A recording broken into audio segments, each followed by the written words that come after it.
So நம்ம தமிழர்களோட உணவில் மிகவும் முக்கிய வாய்ந்த உணவு தான் வந்து சாதம், அரிசி.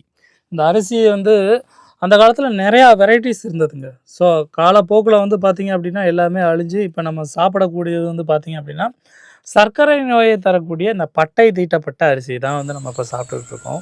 ஸோ அதை தவிர்த்து பல அரிசி வகைகள் இருக்குது. ஸோ இப்போ நான் சொல்லக்கூடிய அந்த அரிசி வகை என்னன்னு பார்த்தீங்கன்னா கருப்பு கவுனி அரிசி. உங்கள் எல்லாத்துக்குமே தெரிஞ்சிருக்கும்.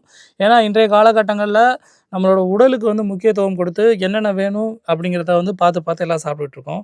ஸோ அப்படி நீங்கள் இந்த ஒயிட் ரைஸ் சாப்பிட்டுக்கிட்டு இருக்கீங்க அப்படின்னா அதற்கு மாறாக இந்த கருப்பு கவுனி அரிசியை வந்து எடுத்துக்கோங்க. ஸோ அதோட நன்மைகள் என்னென்ன அப்படிங்கிறத வந்து இந்த காணொலியில் சொல்ல போகிறேன். இந்த கருப்பு கவுனி அரிசி அதில் வந்து பார்த்தீங்க அப்படின்னா அதிக அளவு வந்து ஆக்சிஜனேற்றுகள் இருக்குது மற்றும் நார் சத்து நிறைந்துள்ளது. ஆகையால் வந்து செரிமானத்தை மேம்படுத்துகிறது. ஒரு மனிதனுக்கு வந்து இந்த டைஜஸ்டிவ் சிஸ்டம் வந்து பர்ஃபெக்டாக வேலை பார்த்தது அப்படின்னா நமக்கு வந்து உடம்புல கெட்ட கொழுப்பு சேராது. எந்த ஒரு ஹார்ட் டிசீஸும் வராது. ஏன்னா கொழுப்பு இல்லை அப்படின்னா உடல் பருமன் வந்து குறைஞ்சிரும். ஸோ அதுவே வந்து நம்மளோட ஆரோக்கியத்தை வந்து மேம்படுத்திடும்.